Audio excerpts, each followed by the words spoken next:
Hey, how's it going, everybody?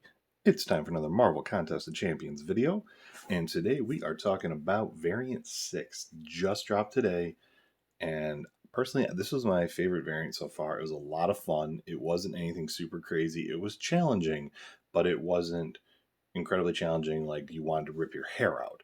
It was a good mix of, hey, this path isn't too bad, with, oh, okay, I gotta think and I gotta plan ahead. So with that being said, I'm not going to be doing a crystal opening really in this video. This is just going to be the video for going over what champs I used and what I personally believe could be the path just to try to get through a completion. Now, as you can see here, I did 100% Chapter 1.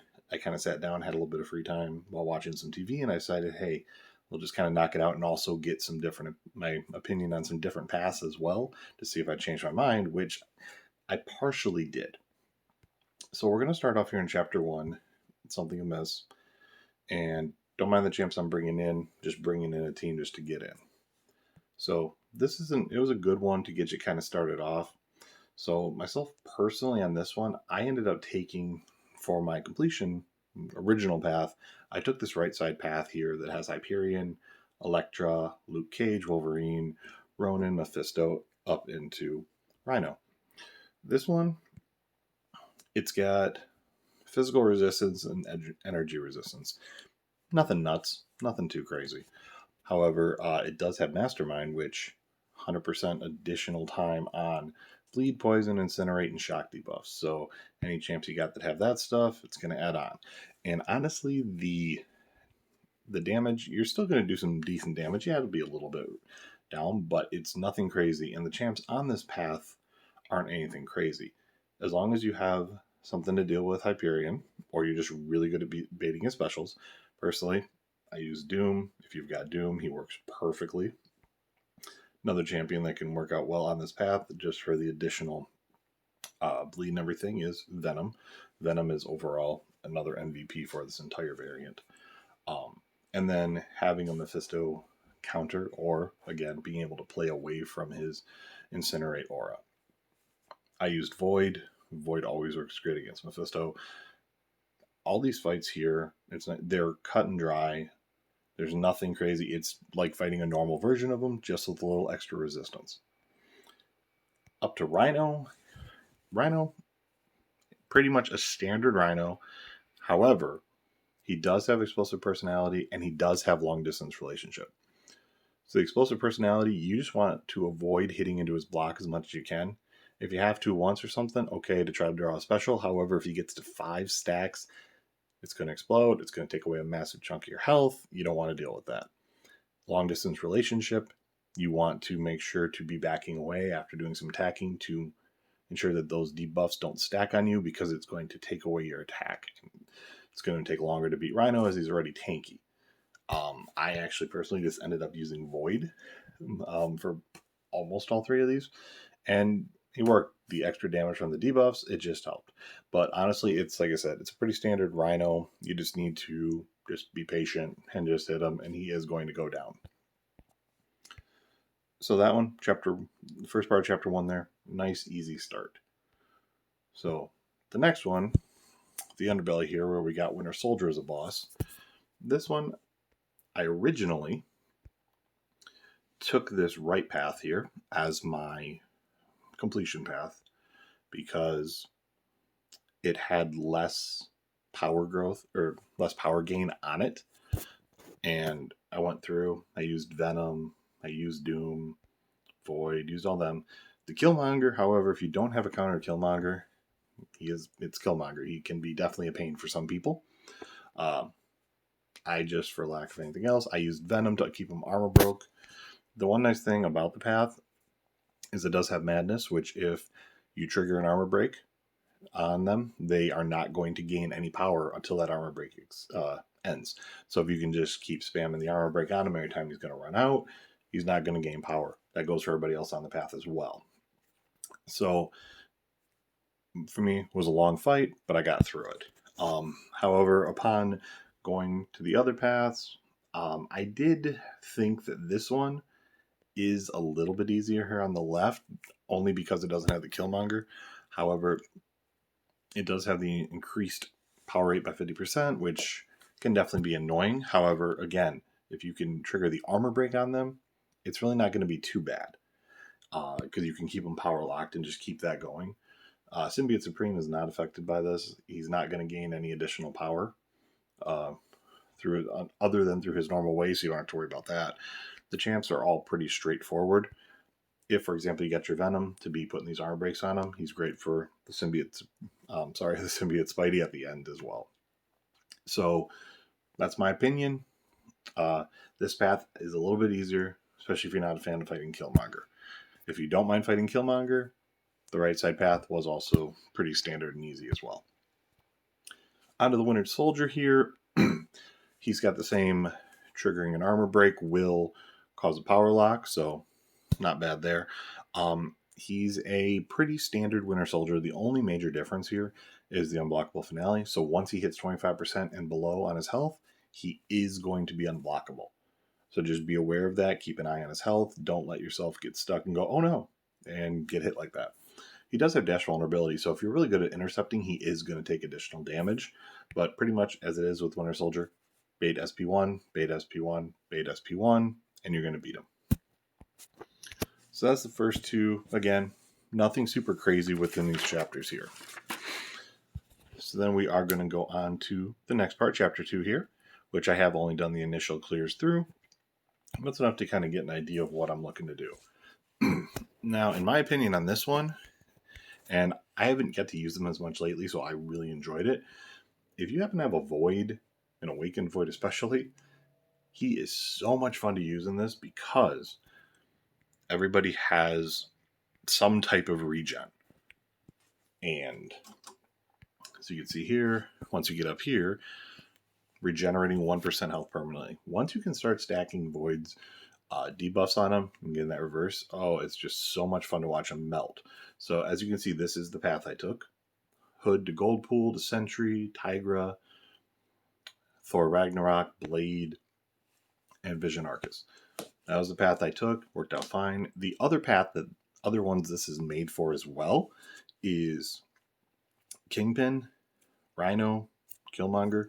Anybody who can trigger an unstoppable or unblockable, it'll cause the defender to have a 200% decay on their regen, so they're going to lose health, and that is a great way to play it. For example, you have the Kingpin, parry, heavy attack, they're going to lose health from that reduced regen, so that's great. Star-Lord, he has the same things, standard. Now, for myself personally, when I fought the Electro here, I used Kingpin. I have a friend who told me he used Killmonger, and it worked really, really well for him. I can definitely see either one working. And honestly, he has an arc overload. You're just going to kind of repeat the same thing. If you have a Kingpin, you're going to parry heavy, and you're just going to, anytime that arc overload's there, you want to make sure that you're making him lose health. Now, special attacks are unblockable, so you will want to just make sure that you're dodging back. I personally try to avoid the SP2. I get hit by it way too much, even on accident and even after years of practicing it. So I just baited the SP1 every time, dodge all the way back, win the video game, and it works out well. So this was mine. I have not looked into the other paths just yet, but from my initial looking of it, I felt this was the easiest overall path as far as champions without anything too complex. Now, as we go into the fourth one, this one I was a little surprised by, and I don't know if this was on purpose or if it was an accident, but when I went into here and I started looking at the different nodes, I came up to this path. And I noticed there is no, for lack of a better phrase, negative node. There's nothing against you. And these other ones, there's something here. You can see Fury, Armor, Overload. And then down here, it's the same one. Here you've got Tyrant. What's yours is mine. Enhanced Weaken. You've got these other ones. But here, it's only nodes that are benefiting you. So I took this path. It's pretty standard fights. Mysterio, if you're not used to him, he can be a little bit of a pain. But overall, it doesn't take anything super crazy to beat these champions. Doom works really well against Black Widow if you accidentally slip up and get smacked by her, because he is immune to shocks. And at the end of this path, this is I believe personally the easiest variant boss ever, Drax. Drax on his own is super easy to fight. He has easy to bait specials. The only difference with this Drax here is that he has superior specials. He's going to get special attack damage increased by 100%. So pretty much don't get hit by his specials. As long as you can bait them out successfully, it's an easy Drax. There's nothing else to worry about. He's just a little more aggressive, but intercept him, parry him, do whatever you want there. Easy, straightforward Drax. I liked this entire section here because I didn't have to worry about anything. Nice, clean, easy fights. So that's definitely my opinion there. And honestly, you can use anybody within those. Doom, Ghost, Void, all of them. That was my standard team throughout that one. Worked out fine. Now in this one here, I will be the first to admit I definitely made a mistake. I did not read the nodes on the boss. That was definitely my mistake. So when I went through this, I ended up having to do a little more than I originally wanted to. But I ended up taking the bottom path here, and this one, as long as you have somebody that can counter Ebony Maw, or you're just persistent through him, this path definitely easy. You have poison vulnerability and bleed vulnerability. So if you either poison or bleed your opponents, they're going to take 200% additional damage. So champions such as Venom, Venom the Duck, Abomination, if you really want to, Immortal Abomination, anybody like that can bleed or poison is just going to rip through them faster. Now you don't have to do that. You can just bring in standard champions that you would bring into other fights and go. It's just this path does offer you a bonus if you have bleed or poison champions. So go with whatever you feels best for you, but if you don't bring in bleed or poison, you just have a normal fight. Nothing wrong with that. And to me, the only person that was a pain here was Ebony Maw, just because I am still not the greatest Ebony Maw fighter. But got through him, got through the rest, got through Widow. Now, my mistake that I did not realize when I was fighting coming up to fight the new Daredevil, I did not realize it was a biohazard node. So making sure to point it out, it is a biohazard node.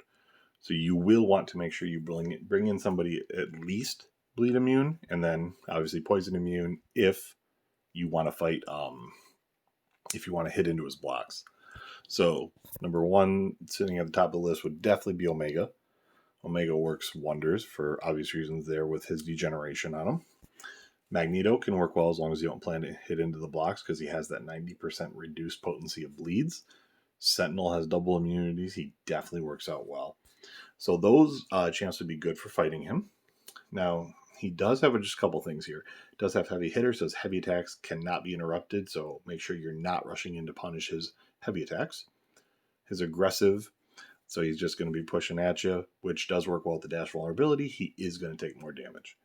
Now, obviously, the other thing you can do with him, if you really wanted to, you can ghost him, if you're a great ghost player, to remove the biohazard stuff. So ghost is another option.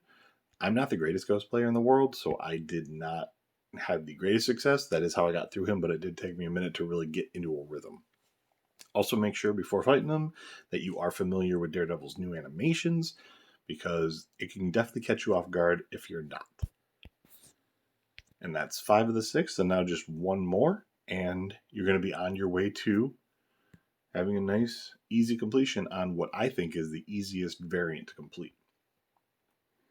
And in the last one here, we've got a Joe Fix-It boss. So I went down the right side, and Doom and Magneto both are great for this path. Ghost also works incredibly well too.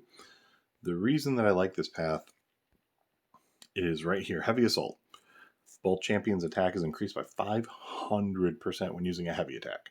And while the defenders are charging a heavy attack, they're unstoppable, so you don't want to rush in, but they're both increased by 500%. So if you're playing Doom, for example, you know you're always heavying. Magneto, you're parry heavying. So champions that are already going to be throwing a lot of heavy attacks, it's just added bonus. So going this one, you had a Kingpin, you had Karnak, Scarlet Witch, straightforward, easy fights. Had a Wolverine down here. Easy. Venom. Mordo can be tricky to some if you're, again, not the greatest Mordo fighter, have difficulty drawing out his attacks, but if you can get through a Mordo, easy. Carnage, easy baitable specials. And the last one on the path of this one is Hyperion, which again, fought a Hyperion in the beginning. If you're great at drawing out of specials, or you got Doom, for example, you can just push right through them and roast them. My Doom, it is the rank 5, but I want to say this Hyperion went down in like 25 hits or something because of that increased attack. So, Hype, definitely not too big a problem at all if you're used to dealing with them. Now, the one thing here with this Hawkeye on his own, no big deal. However, you will want to make sure that you are aware there's a Caltrops node. So either you can't dash backwards, or you make sure that you bring a bleed immune champion with you, so that way you don't have to worry about dying to him, or dying to silly damage. And then the last boss is Joe Fixit, which I've never got a problem with Joe Fixit as a boss. He's just enough a challenge with his constant special ones being annoying. So with him here, he is more likely to activate the special one. He does have Strike Back, so whenever you hit him with a special attack, he's going to gain a bar of power. And he does have the same node that Drax had, where he has 100% additional attack to his special attack damage, I should say. So he is going to hit harder if he does hit you with a special. Now, the good thing is his special attacks are not unblockable or anything, so you can just tank a special 1 after a special 1. You can dodge a special 2, whatever you want to do there. It's not super crazy. He does have, I think it's like 360,000 health, so not the most stacked one, but you will get through him. His heavy attacks can't be interrupted, so just, again, like the previous Daredevil, just make sure you don't rush in and push. And as long as you can get through these, it's honestly not that bad of a variant. As I said earlier, my opinion, easiest one yet, and I'm not the greatest player. And you can get yourself some rewards, which for just doing this, which I would say, as I was doing it earlier, it took me about an hour or two. And this is what I'm going to open in a moment here. I do have a 4 to 5 rank up gem. I am saving my shards for a later opening, but I will be definitely going for the exploration. As you can see, some great rewards here, especially this tier 5 glass catalyst fragment crystal, 25%. Would be great. Doing the completion here, you get generic 2 to 3s with 1,000 6-star shards for each chapter completed. And exploration, you can get a 3 to 4 from somebody 2017 and before. So I haven't looked into exactly who I'm going to use it on, but always great to have rank up gems. Now, as far as what class I would hope to get here, just kind of looking them over, I think either Cosmic or Mutant would be my top, because I would like to take up Hyperion or Archangel. Those would be my top 2. Science, I would probably take up Torch. So, honestly, overall, you can't really get a bad class, because there's always going to be somebody to take up. So I am just going to go ahead and spin this out, and we will see what we can get here. Got Tapper. We are landing on a Science. All right. Not going to last, kind of hoping for that Cosmic a little more, but Science, I do want to do Abyss at some point, and I do need a rank 5 torch for that, so I will probably be taking it out very soon. So I hope this was able to help somebody out. If it did, feel free to leave a like. If it definitely did help you, feel free to comment, or any questions, definitely feel free to comment as well. And I hope you guys have yourselves a wonderful day.